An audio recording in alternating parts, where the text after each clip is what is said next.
እንደ ሀገር ግንቦት 24 ቀን 2018 ዓ.ም ሀገራዊ ጠቅላላ ምርጫ ይካሄዳል። የሐዋሳ ከተማ ብልጽግና ቤተሰብና የብልጽግና ህብረት አመራር አካላት የምረጡኝ ቅስቀሳ በሐዋሳ ከተማ በመዘዋወር አካሂደዋል። በቅስቀሳው ላይ የሐዋሳ ከተማ አስተዳደር ከንቲባ አቶ ጥራቱ በየነን ጨምሮ በየደረጃው የሚገኙ የፓርቲው አመራሮች ተሳትፈዋል። በዚህ ጊዜ የሐዋሳ ከተማ አስተዳደር ከንቲባ አቶ ጥራቱ በየነ ብልጽግና ፓርቲን ለመምረጥ የፓርቲው አባላትና ደጋፊዎች የተለያዩ ስራዎች ስለመስራታቸው ጠቅሰዋል።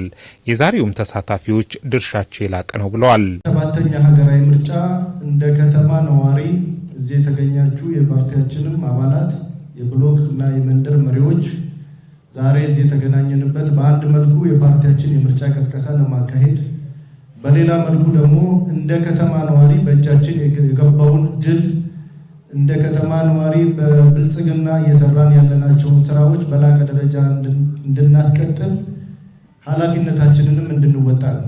ብልጽግና ፓርቲ በተስፋ ብቻ ሳይሆን የሚጨበጥ ስኬትና ውጤት ስለማስመዝገቡን አቶ ጥራቱ በየነ አስታውሰዋል። ብልጽግና በተስፋ ብቻ ሳይሆን ከተስፋ ተሻግሮ ወደሚጨበጥ ስኬትና ውጤት ያሳየ ሀገርን ከአደጋ ሀገርን ከብተና ሀገርን ከጥፋት ታድጎ በአንድ እጁ የሀገርን ሰላምና ልማት የማረጋገጥ በሌላ መልኩ ኢትዮጵያ የአፍሪካ የብልጽግና ተምሳሌት ለማድረግ ባለፉት ዘመናት በኢትዮጵያ ላይ የነበሩ በርካታ ጫናዎችና እንደ ሀገርም አንገታችንን ደፍተን የነበርንባቸውን ጉዳዮች ቀና ብለን በዓለም አደባባይ እንድንታይ ሰፊ ስራዎች ተሰርተዋል።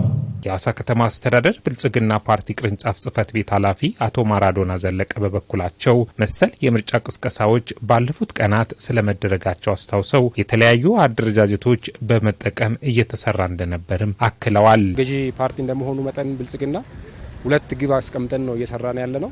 አንዱ ዘንድሮ የምናደርገው ምርጫ ከዚህ ቀደም ከነበሩ ምርጫዎች በተምሳሌትነቱ የሚገለጽ የሚጠቀስ መሆን ምርጫ እንዳለበት በዲሞክራሲ አንድ ስቴፕ ወደፊት ከፍ ማድረግ የሚችል ሀገራችን መሆን አለበት ተብሎ በጣም በስፋት ነው እየተሰራ ያለው። የፖለቲካ ፓርቲዎች አሳታፊነትን እንደዚሁም ደግሞ ምርጫ ቦርድም ገለልተኛ ሆኖ ይሄን ስራ እንዲሰራ በሰፊው ሲሰራ ነው ቆየው። እንደ ሀገር የብልጽግና ፓርቲ በርካታ ውጤቶች ማስመዝገቡን የተናገሩት አቶ ማራዶና ዘለቀ በምርጫውም ፓርቲው በአሸናፊነት እንዲያጠናቀቅ በትኩረት ይሰራልም ሲሉ ተናግረዋል።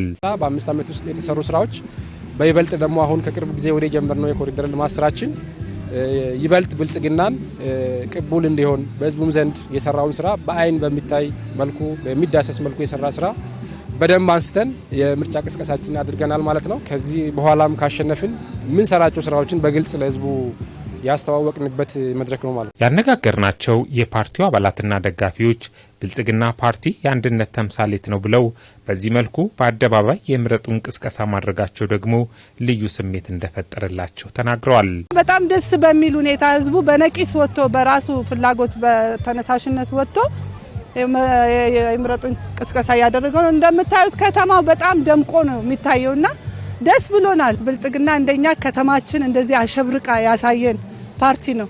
ብልጽግና መምረጥ ማለት ልማትን መምረጥ ማለት ነው። ሰላምን መምረጥ ማለት ነው። ምርጫ ሰላማዊ፣ ፍትሃዊ፣ ታማኝነት ያለ ምርጫ እንዲሆን ታግተን እንሰራለን የሚል እምነት ይዘን እየወጣን ያለን። ይህ መንግስት ማስቀጠል የሁላችንም ድርሻ ስለሆነ በ24 ሁላችሁም መታችሁ ብልጽግናን መንግስት እንድትመርጡ። ሰባተኛው ሀገራዊ ጠቅላላ ምርጫ ሰላማዊ ፍትሃዊና ዲሞክራሲያዊ እንዲሆን መንግስት አበክሮ ይሰራል ያሉት ከንቲባ ጥራቱ በየነ ለዚህ ደግሞ ሁሉም የበኩሉን ሊወጣ እንደሚገባም አመላክተዋል። መንግስት የመምረጥ መንግስት የማስቀጠል መሪን የመምረጥ መሪን የማስቀጠል ኃላፊነት የህዝብ ነው። ለዚህ አሁን ባለው ሁኔታ ከብልጽግና የተሻለ ለሀገርም ለአፍሪካም ለዓለምም ምሳሌ የሆነ መንግስትና ፓርቲ የለም ብዬ በድፍረት መናገር እችላለሁ።